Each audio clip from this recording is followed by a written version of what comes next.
Breaking news చూస్తున్నారు. చిత్తూరు జిల్లాలో దారుణం చోటు చేసుకుంది. ప్రియురాలి కోసం ఏకంగా భార్యను చంపేశాడు ఒక కిరాతకుడు. అయితే వీళ్ళిద్దరికీ 6 ఏళ్ల కిందట పెళ్ళైంది. శేఖర్ రెడ్డికి 6 ఏళ్ల కిందట పెళ్ళైంది. అయితే వీళ్ళకు పిల్లలు కూడా ఉన్నారు, ఒక పాప ఉంది. కానీ ఇంతలో వేరే మహిళతో వివాహేతర సంబంధం పెట్టుకున్నాడు శేఖర్ రెడ్డి. సో దీంతో తన భార్యను, అంటే ఆ ప్రియురాలితో ఉండేందుకు తన భార్యను చంపేశాడు. దారుణాతి దారుణంగా తన భార్యను చంపేశాడు ఆ కిరాతకుడు. 6 ఏళ్ల కిందట ఇందుజాతో శేఖర్ రెడ్డికి పెళ్ళైంది. ఇందుజాది చిత్తూరు జిల్లాలోని మంగపల్లె. అదేవిధంగా శేఖర్ రెడ్డిది పీలూరులోని బందర్పల్లె. 6 ఏళ్ల వరకు వీళ్ళిద్దరి జీవితం సాఫీగా సాగింది. ఇద్దరి జీవితంలో ఎలాంటి గొడవలు రాలేదు. కానీ ఇంతలోనే శేఖర్ రెడ్డికి వేరొక మహిళతో అతను వివాహితర సంబంధం పెట్టుకున్నాడు. దీనికి కారణంగా ఎందుకు చేస్తున్నావు, వేరే మహిళతో ఎందుకు ఉంటున్నావు అని చెప్పి కూడా భార్య నిలదీసింది. దీంతో వీళ్ళిద్దరి మధ్య గొడవలు స్టార్ట్ అయ్యాయి. దీంతో భార్యను చంపేసేందుకు భర్త శేఖర్ రెడ్డి స్కెచ్ చేశాడు. ఇందుజాను చంపేందుకు తన తల్లి కూడా సహకరించింది. ఏకంగా అమ్మమ్మ, అదేవిధంగా అక్క, వీళ్ళు ముగ్గురు సహాయం తీసుకొని శేఖర్ రెడ్డి తన భార్యను చంపేశాడు. అయితే గంగమ్మ జాతర టైం చూసి భార్య పైన అటాక్ చేశారు. కుటుంబ సభ్యులంతా కలిసి ఈ మర్డర్లో పాల్పంచుకున్నారు.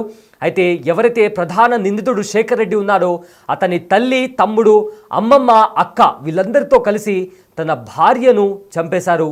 సో దీంతో తన లైన్ క్లియర్ అయింది. ఎవరు ఏమీ చేయలేరు, తనను ఎవరు పట్టుకోలేరు అని అనుకున్నాడు. కానీ గ్రామస్తులకు అనుమానం రావడంతో పోలీసులు ఇన్వెస్టిగేషన్ స్టార్ట్ చేయడంతో దీంట్లో విస్తుపోయే నిజాలు బయటకు వచ్చాయి. సో ప్రజెంట్ అయితే వీళ్ళందరూ కూడా గంగమ్మ జాతరలో ఊర్లో జనాలంతా కూడా బిజీగా ఉంటారు, ఎవరు చూడరని దాంతో కూడా ప్లాన్ వేశారు. సో గంగమ్మ జాతర టైం చూసి భార్య పైన అటాక్ చేశారు. ఇందుజా గొంతు నలిమి చంపేశారు శేఖర్ ఫ్యామిలీ. అయితే బావిలో పడేసి ఆత్మహత్యగా చిత్రీకరించే ప్లాన్ చేశారు. తల్లితో సహా కంప్లీట్గా, అంటే ఫస్ట్ వీళ్ళు ఏమనుకున్నారంటే ముందు మనము బాడీని ఆ బావిలో పడేద్దాము, దాని తర్వాత ఆత్మహత్య చేసుకుంది, మేము గమనించి బాడీని బయటకు తీసుకొచ్చామని అని చెప్పి కూడా వీళ్ళంతా ప్లాన్ చేసుకున్నారు. సో ఆ ప్లాన్ ప్రకారమే బాడీని అక్కడ బావిలో పడేశారు. దాని తర్వాత ఫస్ట్ గొంతును నలిమి చంపేశారు. ఆ తర్వాత తాను చనిపోయిన తర్వాత ఆ డెడ్ బాడీని ఊరు అవతల ఉన్న ఈ పంట పొలాల్లో బావులు ఉంటాయి కదా, ఆ బావుల్లో ఆ శవాన్ని పడేశారు. దాని తర్వాత మళ్ళీ ఆ శవాన్ని బావిలోంచి తీసుకొచ్చి ఇంటి దగ్గర చనిపోయింది అంటూ కూడా పెద్ద డ్రామా క్రియేట్ చేశారు. కానీ అక్కడున్న వాళ్ళందరికీ కూడా డౌట్ వచ్చింది. ఇలా కుదరదు కదా, ఎందుకు ఈ రకంగా కాస్త అనుమానంగా అనిపించి పోలీసులకు కంప్లైంట్ ఇవ్వడంతో సీన్లో పోలీసులు ఎంట్రీ ఇచ్చి వీళ్ళందరినీ నిలదీశారు. సో దాంతో దీంట్లో విస్తుపోయే నిజాలు బయటకు వచ్చాయి.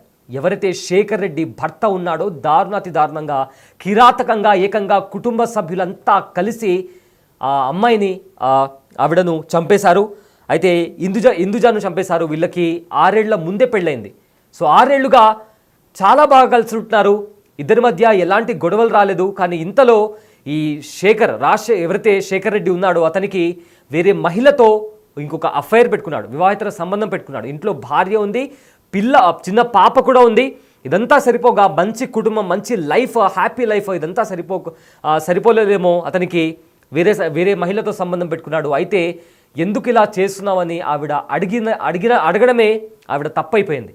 అడిగినందుకు శేఖర్ రెడ్డి వాళ్ళ తల్లి, అన్న, అక్క వీళ్ళందరూ కలిసి ఆ మహిళను దారుణంగా గొంతు నలిమి చంపేశారు. దాన్ని మళ్ళీ సూసైడ్గా చిత్రీకరించే ప్రయత్నం చేశారు. ఇక్కడ దారుణమైన విషయం ఏంటంటే మహిళలు, ఏకంగా 3 మహిళలు కలిసి ఈ హత్యలో పాల్గొన్నారు. స్క్రీన్ మీద వాళ్ళ విజువల్స్ కనిపిస్తున్నాయి. మొహానికి ముసుగేశారు కదా, అక్కడ మనకు స్క్రీన్ పైన చాలా స్పష్టంగా కనిపిస్తుంది.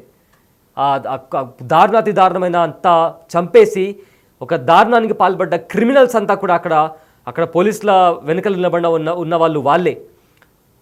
భర్త, అదేవిధంగా అతని తల్లి, అమ్మమ్మ, ఏకంగా వృద్ధురాలు, ముసలావిడ ఎలా నిల్చొని ఉన్నారు చూడండి ఒకసారి. అయితే ఈ మధ్య కాలంలో ఇలాంటి ఘటనలు చాలా జరుగుతున్నాయి. అయితే అక్కడ ఎగ్జాక్ట్గా ఏం జరిగిందో అక్కడ స్థానికంగా ఉండే చాలామంది కూడా మాట్లాడారు. అయితే వాళ్ళు ఏం మాట్లాడారో ఒకసారి విందాం. అయితే దానికంటే ముందు కూడా ఇక్కడ పోలీసుల ముందు కూడా హాజరుపరిచారు. అండ్ పోలీసులు కూడా ఈ హత్యకు సంబంధించి కొన్ని నిజాలు కూడా బయటపెట్టారు. సో ఇక్కడ ప్రజెంట్ పోలీసులు ఏం మాట్లాడారో ఒకసారి విందాం.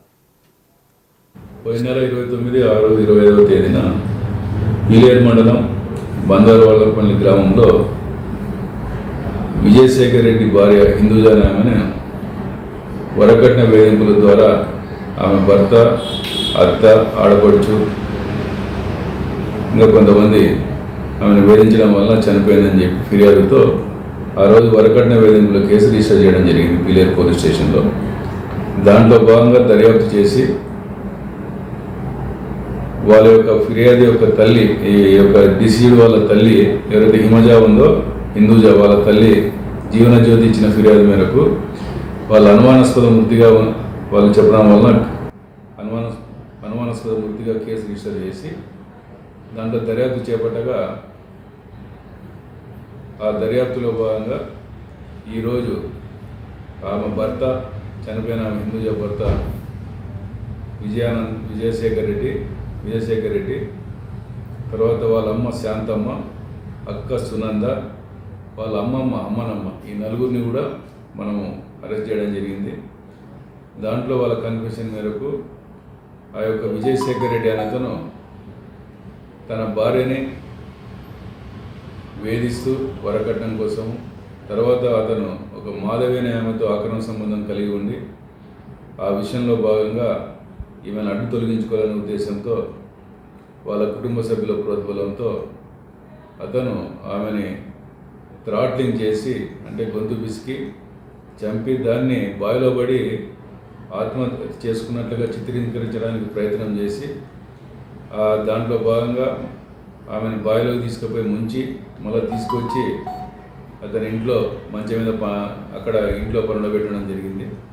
ఇదంతా కూడా అతను కన్ఫ్యూషన్లో మా దగ్గర అడ్మిట్ అయిన తర్వాత అతన్ని తర్వాత వాళ్ళ అమ్మని, వాళ్ళ అక్కని, వాళ్ళ అమ్మమ్మని అందరినీ ఈరోజు అరెస్ట్ చేయడం జరిగింది. వాళ్ళని ఈరోజు రిమాండ్కి కూడా పంపడం జరుగుతుంది. దీంట్లో ఎవరైతే అతని యొక్క కాంకుబైన్ ఉందో మాధవి అనే ఆమె అబ్స్కాండింగ్లో ఉంది. ఆమెను కూడా త్వరలో అరెస్ట్ చేసి ఆమెను కూడా రిమాండ్ పంపడం జరుగుతుంది. ఎస్, విన్నారు కదా. అంటే పెళ్ళైంది, చిన్న పాప పుట్టింది, ఫ్యామిలీ అంతా బాగుంది, ఇంతలో వేరే మహిళ వచ్చింది. అయితే అతను తప్పు చేశాడు అని భార్య నిలదీసింది. దీని కారణంగా భార్యను అడ్డు తొలగించుకోవాలని ఒక అలిగేషన్. ఇంకా ఆల్సో అతని మీద ఆల్రెడీ వరకట్న వేధింపులు కూడా ఉన్నాయని కూడా ఇందాక పోలీసులు చెప్తున్నారు. అయితే ఇక్కడ దారుణమైన విషయం ఏంటంటే కుటుంబ సభ్యులంతా కలిసి ఒక మహిళను చంపేశారంటే అసలు నిజంగా తలుచుకుంటూనే భయం అవుతుంది ఒక్కొక్కసారి. ఎందుకంటే వాళ్ళ భర్త, ఆ మహిళ వాళ్ళ భర్త ప్రశ్నించినప్పుడు అక్కడ ఉండే వాళ్ళ తల్లి కానీ లేదా అక్క, అన్నయ్య, అమ్మమ్మ వీళ్ళందరూ కలిసి ఆ మహిళ మీద పగబట్టి మరి గొంతు నులిమి చంపేశారంట. ఎవరైనా తప్పు చేస్తుంటే, తన కొడుకు తప్పు చేస్తుంటే తల్లి కానీ లేదా ఇంట్లో పెద్దవాళ్ళు ఎవరైనా ఉంటే ఖచ్చితంగా ఇలా కాదు ఇలా అని చెప్పి చెప్పాల్సింది పోయి ఆ హత్యలో వీళ్ళు కూడా భాగమయ్యి ఒక ప్రాణాన్ని తీసేశారు. అది కూడా ఎంత అంటే వీళ్ళ క్రైమ్ మైండ్ సెట్ చూస్తుంటే దీని మీద ఒక సినిమా స్టోరీ రాయొచ్చు. ఫస్ట్ గొంతు నలిమి చంపేశారు, ఆ తర్వాత తీసుకెళ్ళి బావిలో పడేశారు. బావిలో పడేసిన తర్వాత ఆత్మహత్య చేసుకుందని చిత్రీకరించడానికి బావిలో పడేసిన తర్వాత మళ్ళీ శవాన్ని తీసుకొచ్చి ఇంట్లో మంచం మీద పడుకోబెట్టారు. సో ఇదంతా చూసి సూసైడ్ చేసుకుంది అని అనుకోవాలని చెప్పి వీళ్ళంతా కలిసి ఒక డ్రామా, అంటే దీన్ని నిజంగా స్క్రిప్ట్గా రాస్తే ఒక సినిమా లెవెల్లో ఒక బ్లాక్ బస్టర్ సినిమా హిట్ అయ్యే రేంజ్లో వీళ్ళ క్రిమినల్ మైండ్ సెట్ ఉంది. అంటే అసలు షాకింగ్ అని చెప్పాలి దీన్ని. అంతా కుటుంబం అంతా కలిసి ఒక మహిళను చంపేశారు. రీసెంట్ డేస్లో ఇలాంటి అసలు తెల్లారి లేస్తేనే రాత్రి వరకు కూడా ఇలాంటి ఘటన లేని రోజు అనేది గడవట్లేదు. ప్రతి ఒక్క రోజు ఏదో ఒకటి ప్రియురాలి కోసం భర్తను చంపేయడమో, లేదా వేరే మహిళ కోసం భార్యను చంపేయడమో, వేరే వ్యక్తి కోసం భర్తను చంపేయడమో, ఇలాంటి దారుణాలు. ఏకంగా పిల్లలను కూడా, అంటే అక్రమ సంబంధానికి పిల్లలు అడ్డం వస్తున్నారని పిల్లల్ని కూడా చంపేస్తున్నారు. సేమ్ అలాంటి ఘటన ఇప్పుడు చిత్తూరు జిల్లాలో చోటు చేసుకుంది. తన భర్తతో తన భర్త వేరే మహిళతో ఉంటున్నాడని ఆమె అడిగినందుకు ఇలా గొంతు నలిమి చంపేసి బావిలో పడేసి మళ్ళీ బయటికి తీసుకొచ్చి దాన్ని సూసైడ్ లాగా చిత్రీకరించే ప్లాన్ చేశారు. కానీ పోలీసులకు ఎవరైనా తప్పు చేసిన వాళ్ళు ఖచ్చితంగా వాళ్ళు శిక్ష అనుభవించాల్సిందే. సో డెఫినెట్గా అక్కడ పోలీసులకు అనుమానం వచ్చింది కాబట్టి వాళ్ళను అదుపులోకి తీసుకొని అరెస్ట్ చేసి ఇన్వెస్టిగేషన్ స్టార్ట్ చేసిన తర్వాత ఇదిగో వీళ్ళ భాగోతం అంతా బయటపడింది. సో ఈ దారుణమైన ఘటన చిత్తూరు జిల్లాలో చోటు చేసుకుంది.